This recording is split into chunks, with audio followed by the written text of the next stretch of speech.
Okay, let's talk corner. Um, First thing that sticks out to me is that Emmanuel Mosley's hurt, and it's a hamstring injury. It's a 3-week injury. He should be back for week one, but these are things that could linger. The way it seems to me like it happened is you spent 8 days on the COVID list. You're not in great shape. You come back halfway into training camp and you're playing 100%. You pull your hamstring, and now you're falling behind. Falling behind. You're trying to get in there for week one. Are you going to do it again? Is this going to be an issue all year? And if it is, the Niners have a major problem because who is the starter opposite Verrett if it ain't Mosley? I mean, it can't be Dante Johnson. It's not K'Wan Williams. He's a nickelback. So if Mosley misses week one or misses any games, who would you feel most comfortable with the 49ers starting opposite Verrett? It's not Ambry Thomas. I will tell you that. He did exactly what I said he would do. That's why he should be in the slot, and that is on deep routes. He trails, he busts the assignment, he gets burned. He did a lot of that. Also, the one play he got called on good coverage, that was pass interference. He pulled that guy back, and they did not call that. And I don't know how they didn't see that. Maybe they didn't care because it was preseason. So that, to me, was his worst play of the day. That gets called in the regular season. When he is doing a good job, he's all over the guy. So it'll be interesting to see how they call that in games. They don't call it much on him in practice, so I don't know.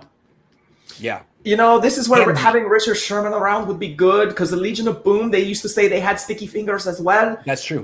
But there's that fine line between being in a guy's face and tracking him and interfering. That was not the line, that was over the line. So then that brings up Lenoir. And Deommodore Lenoir, he played the best game of the backup corners I saw. The only thing I'll say with him, he's got to get his head turned around. He was in the receiver's way a couple of times where I don't think it was interference, but his head is just this way. And he puts his hands up to interfere with the ball's trajectory with his head facing the receiver. That's my one thing. If Lenoir is watching this, please get your head turned around, and I think you will be a lot better. But I think he played better than Ambry Thomas. What do you think? I agree. I also feel like Lenoir doesn't get his head turned around, and that's a problem. Because the guy, I remember Chris Culliver 10 years ago. Hell of an athlete. 6 feet tall, fluid, fast. It's just he could never, ever find the ball. I was like, well, what use? How useful are you really, man?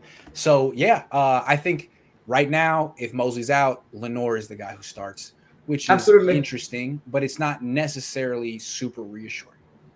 Because hold on, real quick, if he's out there, they're going to target him so much. It's vicious. Right, and I think perhaps what we have to be concerned about is Lenoir. I think he makes up for some of his lack of experience by not turning his head around, because it's a lot harder to run at last. Nobody runs with their heads turned. It slows you down. So he's close because his fundamentals are not completely sound. But Ambry Thomas is pulling on people. He's getting burned. His head's not turned around.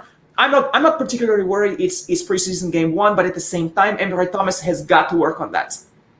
Yeah, absolutely. Okay, so it can't be Dante Johnson. No, it's got to be Lenoir. It's got to be you. W. Webb because oof. No, oof. Yeah, that was my analysis. I wrote that down. OOF period.